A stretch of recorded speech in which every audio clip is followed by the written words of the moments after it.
When my daughter opened the front door of my lakefront house that Thursday afternoon, the last thing she expected to see was me standing in the living room, smiling. Her face went white. The moving boxes she was carrying slipped from her hands and hit the hardwood floor with a hollow thud. Behind her, my son-in-law Derek froze in the doorway, his mouth hanging open. "Dad?" Emily whispered, her voice cracking. You're supposed to be. On a cruise ship in the Caribbean?" I finished for her, my smile never wavering. "I was. But I came back early. Surprise." Derek grabbed Emily's arm, trying to pull her back toward the door, but she couldn't move. She just stood there, staring at me like I was a ghost. "I think we need to talk," I said calmly, gesturing to the couch. "About the house. About the power of attorney you used. About everything." That's when she started crying. "But let me back up. Let me tell you how I got here, standing in my own living room, watching my only child realize that her plan had fallen apart. My name is Walter Morrison. I'm 64 years old, and for the past 40 years, I've lived in the same house on Lake Tahoe. My wife Rebecca and I bought it when Emily was just a baby. Back then, I was working as an accountant for a manufacturing company in Reno, making decent money, but nothing spectacular. We saved every penny we could, cut coupons, drove old cars, all so we could afford this little piece of paradise. The house isn't fancy. It's a modest 2-bedroom cabin with knotty pine walls and a stone fireplace, but it sits on a quarter-acre lot with 200 feet of lake frontage. When we bought it in 1985, nobody wanted to live that far from town. Now, properties like mine sell for over $2 million. I know because I checked the listings. Not because I ever wanted to sell, but because I wanted to know what Emily would inherit someday. Rebecca died 3 years ago. Ovarian cancer, stage 4 by the time they caught it. She fought hard for 18 months, but in the end, the cancer won. After she passed, the house felt too big, too quiet. I'd wake up in the morning and reach for her, forgetting for just a second that she was gone. Then reality would crash back in. Emily stepped up during that time. She and Derek live in Sacramento, about 2 hours away, and she started driving up every other weekend to check on me. She'd bring groceries, help with yard work, cook meals, and freeze them for me. I appreciated it more than I could say. After Rebecca died, Emily was all I had left. "Dad, you can't just stay in this big house by yourself," she'd say, looking around at the empty rooms. "It's too much for you to maintain." "I'm managing just fine," I'd tell her. And I was. Sure, I was lonely, but I'd built a life in this community over 4 decades. I had my morning coffee group at the diner in town. I volunteered at the library on Tuesdays. I played poker with 3 other widowers every Thursday night.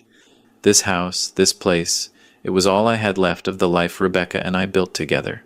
But Emily kept pushing. "What if you fall? What if something happens and nobody finds you for days? You're being stubborn, Dad." Maybe I was, but this was my home. Things changed last October.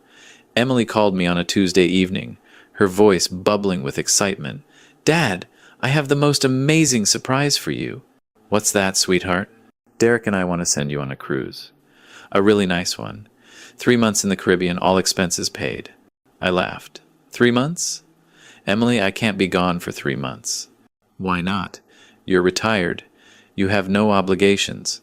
When's the last time you did something for yourself? Mom would want you to live a little." That stung because it was true. Rebecca had always talked about taking a cruise when we retired. We'd pick up brochures at the travel agency, circle different itineraries, dream about the islands we'd visit.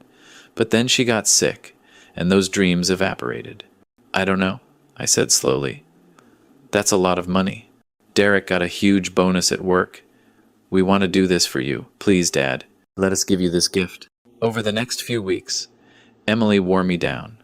She'd email me photos of the ship, show me the itinerary. We'd stop at dozens of islands. There would be shows, restaurants, activities. She'd already booked it. The ship departed from Miami on December 15th. "What about the house?" I asked. "I can't leave it empty for 3 months." "We'll check on it," Emily assured me. "And actually, there's something we should probably do, just as a precaution." She pulled out some papers. "This is a power of attorney. It just gives Derek and me the ability to handle things for you if there's an emergency while you're gone. Pay bills, make decisions if something happens to the house, that kind of thing. I hesitated. Something in my gut told me to slow down, to think about this. It's totally standard, Dad. Everyone does this before extended travel. What if there's a pipe burst? What if something needs your signature? You'll be in the middle of the ocean. This way, we can take care of things for you. She was right. It made sense.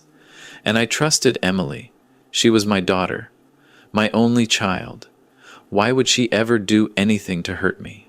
I signed the papers in front of a notary at her lawyer's office in Sacramento. Emily hugged me tight afterward. This is going to be so good for you, Dad. You're going to have the time of your life. The first month of the cruise was everything Emily promised. I'd wake up to sunshine and blue water. I made friends with other passengers, including a widower named Frank from Oregon who'd lost his wife around the same time I lost Rebecca. We'd sit on deck in the evenings, drinking weak beer and talking about our wives, our lives, everything we'd lost, and everything we were grateful for. I called Emily every Sunday when the ship was close enough to shore to get cell service. She always sounded cheerful, asking about the ports I'd visited, the excursions I'd taken. "I'm so glad you're enjoying yourself, Dad. You deserve this." The ship had stopped in Street Lucia when everything fell apart. It was a Tuesday morning in mid-January. I was getting ready to go on a rainforest hiking tour when my phone rang. Unknown number, but it was a Nevada area code. "Mr. Morrison? This is Sandra Chen from First Community Bank. I'm calling about your home equity line of credit." "My what?" "The line of credit on your property at 847 Lakeshore Drive. We haven't received this month's payment, and I wanted to reach out before we assess any late fees." My heart started pounding. "I don't have a home equity line of credit." There was a pause. "According to our records, you opened a line of credit for $250,000 on December 20th. The first payment was due January 15th. "That's impossible. I didn't sign anything. I've been on a cruise ship since mid-December." Another pause, longer this time. "Mr. Morrison, I'm looking at the documents now. The application was signed by your attorney, in fact, Emily Morrison Bradley, using a power of attorney on file." The deck seemed to tilt beneath my feet. She did what? I spent the next hour on the phone with the bank, then with my lawyer back in Reno. Well, my old lawyer. Turns out I didn't even have a lawyer anymore because I couldn't afford one. Emily had used the power of attorney to open a home equity line of credit against my house, maxing it out at $250,000. Then she'd transferred the money into an account in her name. But that wasn't all. She'd also listed the house for sale. It had been on the market for 2 weeks. There was already an offer pending for $2.1 million. "She can't do that," I told my lawyer, a woman named Patricia, who'd handled Rebecca's estate. "She can't sell my house without my permission." "Actually, Walter, with the power of attorney you signed, she can. You gave her broad authority to manage your property. If she can demonstrate that selling is in your best interest, especially if you're unable to maintain the property, or if you need the money for care, a court might uphold the sale. I'm 64 years old. I don't need care. I'm on a cruise, not in a nursing home." "I understand, but she could argue that the cruise indicates you're not living at the property anymore, that you're transitioning away from it. She could argue that liquidating the asset makes sense for your financial future." I felt sick. How do I stop this? "You need to revoke the power of attorney immediately and file an injunction to stop the sale. But Walter, you're on a cruise ship in the Caribbean. You're not going to make it back before that sale closes. The closing date is set for February 7th. That's 3 weeks from now." I looked at the calendar on my phone. The cruise wasn't scheduled to end until March 15th. I was still 6,000 miles from home with 2 more months of islands ahead of me. "I'll get off the ship at the next port," I said. "I'll fly home." "That's going to be expensive and complicated. You'll need to arrange flights from whatever island you're on, probably with multiple connections." I checked my bank account on my phone. Emily had cleaned that out too. The power of attorney had let her access everything. My checking account, my savings account, even the small investment account I'd been saving for emergencies.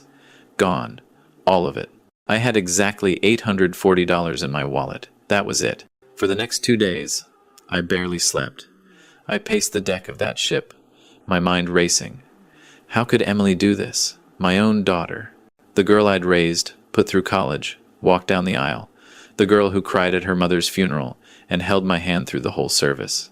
Why would she do this to me? Frank found me on the third night, sitting alone on the upper deck, staring at the stars. "You look like hell, Walt," he said, settling into the chair next to mine. I told him everything. The whole story just poured out of me. When I finished, Frank was quiet for a long time. "My son tried something similar with me," he finally said. "Not the house, but he had me sign some papers about my retirement accounts. Said he was helping me optimize my investments. Turned out he was funneling money into some business venture of his. I caught it before he could clean me out completely, but it was close." "What did you do?" "I fought back, got a lawyer, got my money back, cut him out of my life." Frank looked at me. "The question is, what are you going to do?" "I have $800 to my name. I'm on a cruise ship 2,000 miles from home. What can I do?" "You can fight. You start by getting off this boat and getting home. You document everything. You find witnesses. You build a case. You prove fraud. It's not going to be easy, and it's not going to be quick. But if you just give up, she wins. Is that what you want?" No, it wasn't what I wanted. And it sure as hell wasn't what Rebecca would have wanted. The next morning, I went to the ship's administration office and explained my situation. They were sympathetic but firm. "Mr. Morrison, your cruise is prepaid through March 15th. If you disembark early, we can't offer any refund, and you'll be responsible for your own travel arrangements from whatever port you leave from." I looked at the itinerary.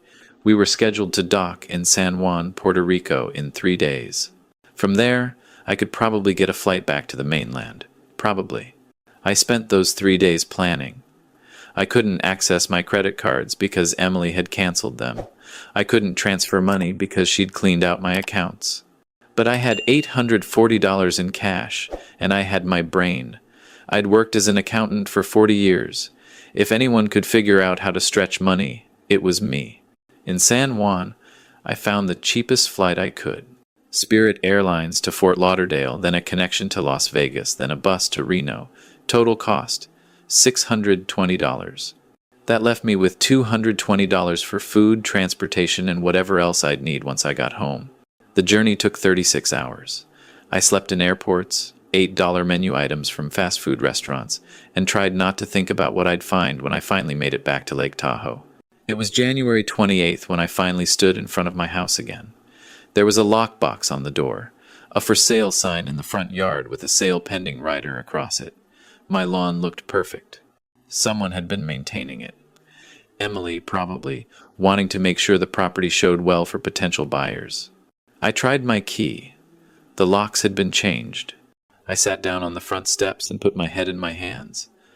I'd made it home, but I couldn't even get into my own house. That's when my neighbor Helen appeared from next door. She was 73, a retired school teacher who'd lived on the lake even longer than I had. "Walter? Oh my God, what are you doing here?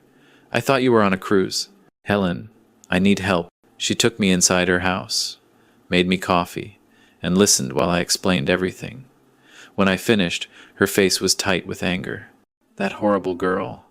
After everything you've done for her. Do you still have a key to my house?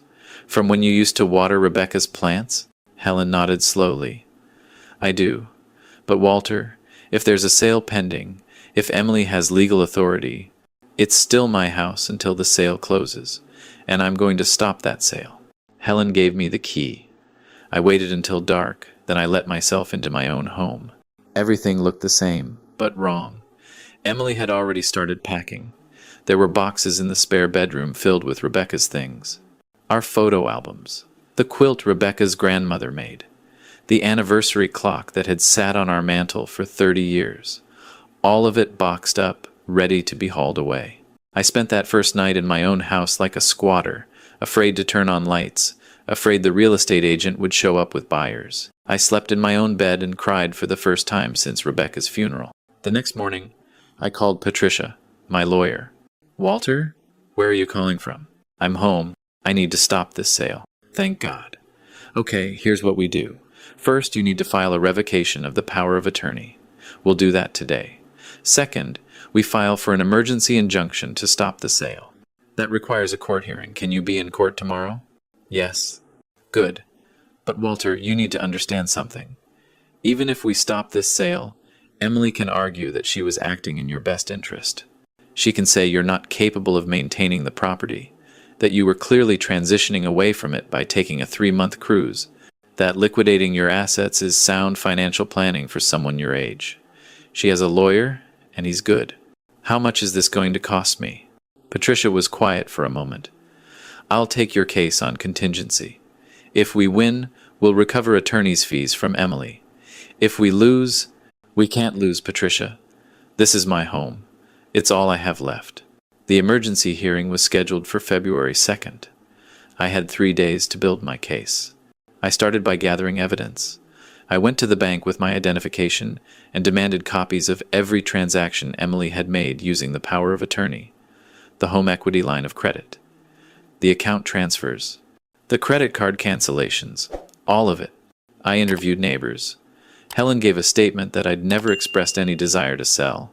Bob from 3 houses down, who played poker with me every week, swore I was of sound mind and body. Marie, from the coffee group downtown, confirmed I was an active member of the community with no signs of declining health or capacity. I documented everything about the cruise. The emails from Emily pressuring me to go. The fact that she'd booked it without my initial consent.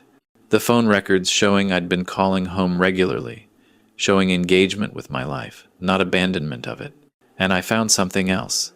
Something that changed everything.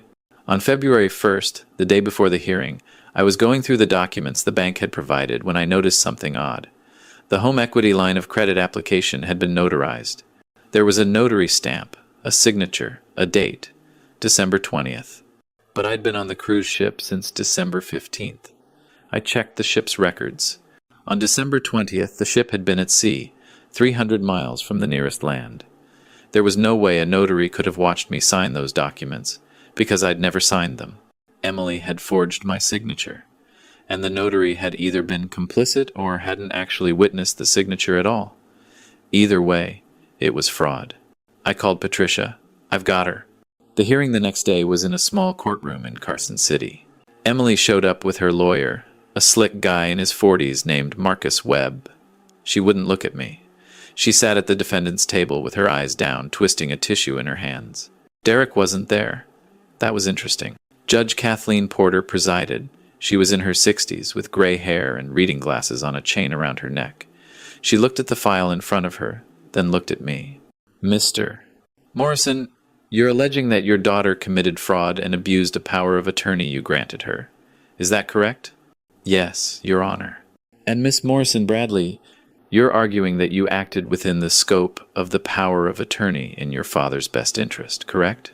Marcus Webb stood. Yes, Your Honor.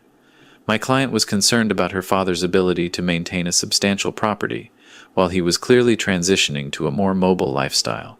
The 3-month cruise indicated he was no longer attached to the property. She acted to liquidate an asset that was becoming a burden. A burden? I couldn't help myself. It's my home. The judge looked at me. Mr. Morrison, you'll have your chance to speak. For now, I want to understand the timeline. You granted this power of attorney in early December? December 8th, Your Honor. My daughter told me it was standard procedure before extended travel. And you departed for the cruise on December 15th? Yes, ma'am. And the home equity line of credit was opened on December 20th. While you were at sea? Yes, Your Honor. And that's the issue. The bank's documents show a notary seal and signature, supposedly witnessing me sign the application, but I was 300 miles from land on a cruise ship. I couldn't have signed those documents in front of a notary. The judge frowned and looked at the documents Patricia had submitted. Miss Morrison Bradley, can you explain this? Emily's lawyer whispered something to her. She shook her head. He whispered again, more urgently. Finally, Emily stood. I can explain, Your Honor.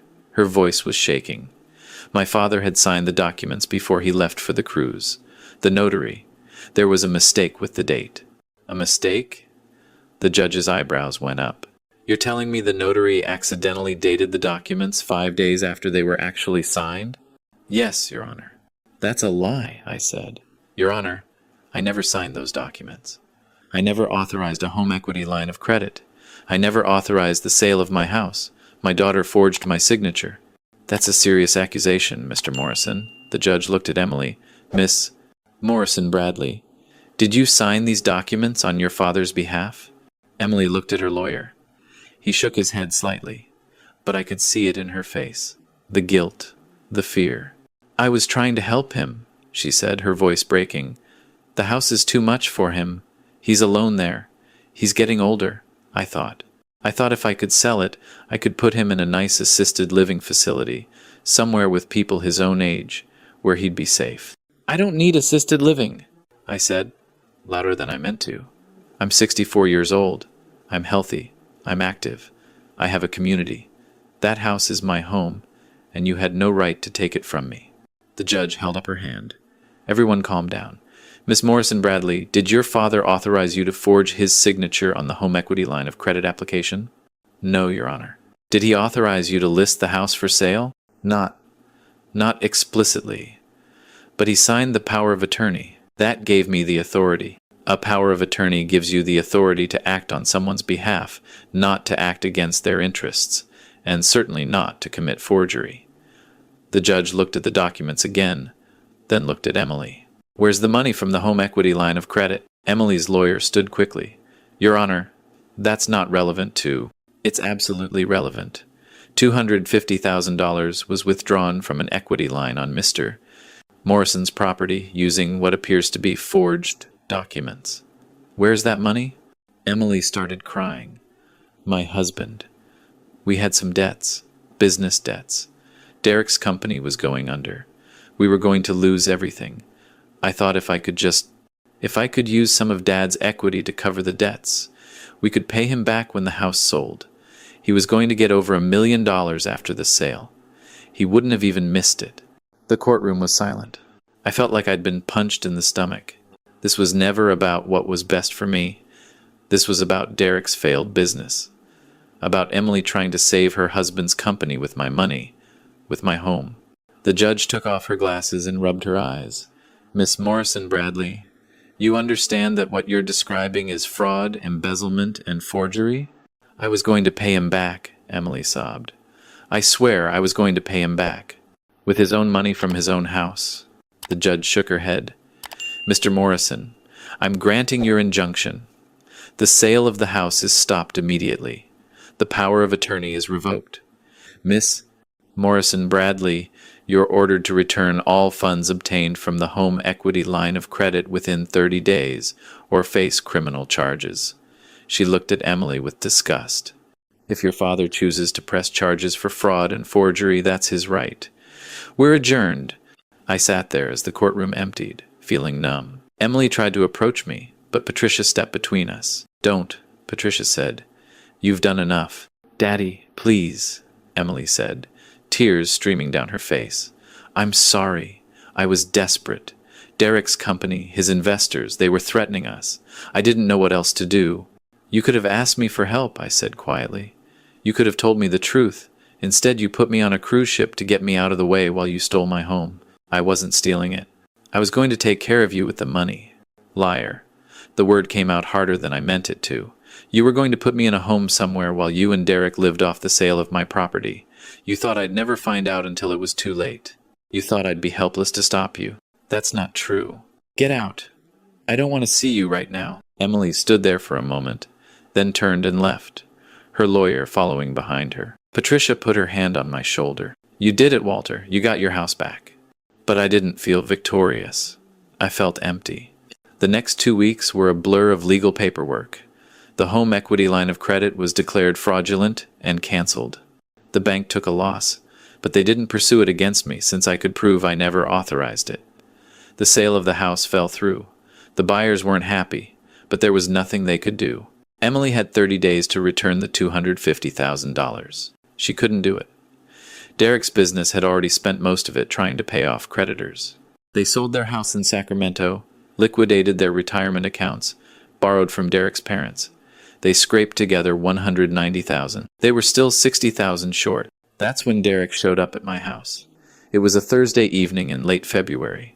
I heard a knock on the door, and looked through the peephole. Derek stood there alone, looking 10 years older than the last time I'd seen him.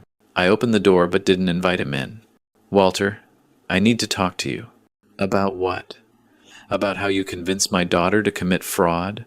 About how you nearly cost me my home? I know. I know what we did was wrong. But Emily's falling apart. She's not sleeping, not eating. She thinks you hate her. She thinks she's lost you forever. She betrayed me, Derek. She forged my signature and tried to steal my house. What am I supposed to do? Just forgive her?" "No, I'm not asking you to forgive her. Or me. We don't deserve it." Derek looked at the ground. "But she's my wife, and she's destroying herself with guilt. She's talking about turning herself in, doing jail time. She says she deserves it. Maybe she does." Derek flinched like I'd hit him. "Please, we can't come up with the last 60,000. We've sold everything. My parents can't help anymore. If we don't pay you back, you'll press charges, and Emily will go to prison. I'm begging you, please, give us more time. We'll figure something out. I'll get another job. I'll work 2 jobs, 3 jobs. But please don't send my wife to prison." I looked at this man who'd helped convince my daughter to betray me. This man who'd valued his business over his family's integrity. "Why should I help you?" "You shouldn't. You have every right to hate us. But Emily's your daughter. Your only child. Rebecca's daughter." His voice broke. "What would Rebecca want you to do?" That question hit me harder than anything else. Rebecca, who forgave people when they didn't deserve it.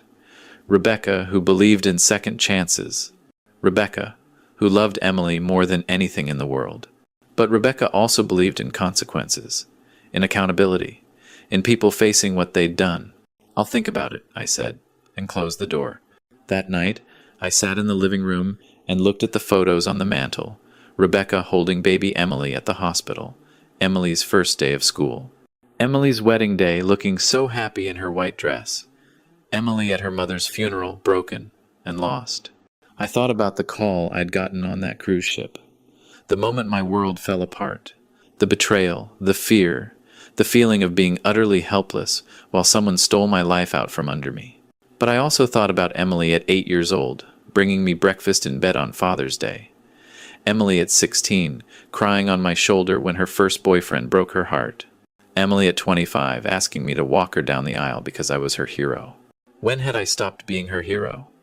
When had she started seeing me as a burden instead of her father? Maybe when I stopped being Rebecca's husband and became just a lonely old man in a big house. Maybe when Derek's business started failing and they got desperate. Maybe when she convinced herself that taking care of me meant making decisions for me, whether I wanted them or not.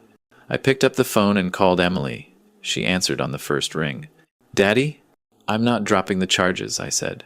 "You committed fraud, Emily. You forged my signature. You tried to steal my home. Those are serious crimes, and there have to be consequences." I heard her sob on the other end of the line. "But I'm not sending you to prison. Here's what's going to happen. You're going to pay me back the 190,000 you've already gathered. The remaining 60,000 I'm writing off. Consider it a very expensive loan that bought you a very painful lesson." "Daddy, I'm not finished. You and Derek are going to pay for the damage you've done. You're going to work with Patricia to set up a payment plan for my legal fees. Every penny. It's going to take you years, probably, but you're going to pay it. We will. I promise, we will. And one more thing. I'm changing my will. This house doesn't go to you when I die. It goes to charity. The Lake Tahoe Community Foundation. They'll sell it and use the money for scholarships for local kids. You're not getting this house, Emily. Ever." The line was quiet for a long moment. Then, "I understand. I deserve that." "Yes, you do. Can I ever see you again?" I thought about that. Maybe. Someday. But not now. Right now, I need time. Time to heal. Time to trust again. Time to figure out if I even want a relationship with someone who could do what you did to me. I love you, Daddy. I know you do. But love isn't enough. Love doesn't excuse what you did. Love doesn't make it okay. I hung up before she could respond.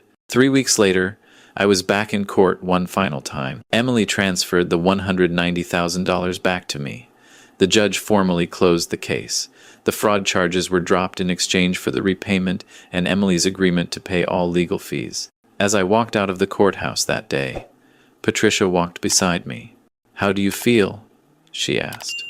"I don't know. I got my house back. I got most of my money back. But I lost my daughter." "Did you? Or did she lose herself?" I didn't have an answer to that. That was 6 months ago. Today, I'm still living in my house on Lake Tahoe. The lockbox is gone. The for sale sign is gone. The locks are changed again. And this time, I'm the only one with a key. I still go to coffee with my morning group. I still play poker on Thursday nights. I still volunteer at the library on Tuesdays. Helen still waves to me from next door, and Bob still comes over to watch football on Sundays. My life looks the same as it did before. But everything's different now. Emily sends me emails sometimes. She doesn't ask to see me. She just updates me on her life. She and Derek moved into a small apartment. She got a job as a bookkeeper at a dental office. They're seeing a marriage counselor.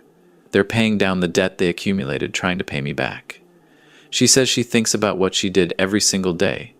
She says she's sorry. She says she understands if I never forgive her. I don't know if I will. Forgiveness is complicated. Rebecca always made it look easy, but I'm not Rebecca. I'm just a man who was betrayed by the person he trusted most in the world. A man who had to fight his own daughter to keep his home. A man who learned that family doesn't always mean loyalty, and love doesn't always mean safety. But here's what I do know. I survived. When Emily left me to deal with her mess while I was thousands of miles from home, when she forged my signature and tried to take everything I had, I didn't give up. I fought back. I used my brain, my resources, every advantage I had. I came home.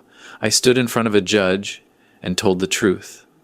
I won. And when my daughter opened that door and saw me standing in the living room of the house she thought she'd sold, when she realized that all her careful plans had fallen apart, that's when she learned something important. I might be 64.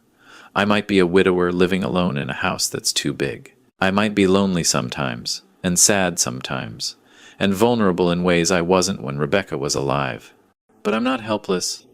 I'm not easy to victimize, and I'm not going anywhere.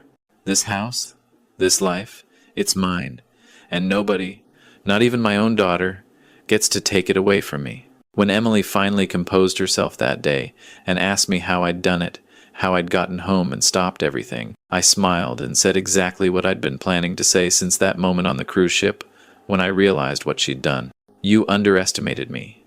You thought because I trusted you I was weak. You thought because I'm getting older I'm stupid. You thought because Mom died I had nothing left to fight for. I shook my head. You were wrong about all of it. She left that day with Derek, taking their empty boxes with them. I watched them drive away, and then I closed the door on that chapter of my life. I'm still here, still standing, still fighting. And every morning when I wake up in my own bed in my own house with the lake stretching out beyond my window, I remember that I did this. I saved myself. I protected what was mine. That's worth more than any relationship that was built on lies. That's worth everything.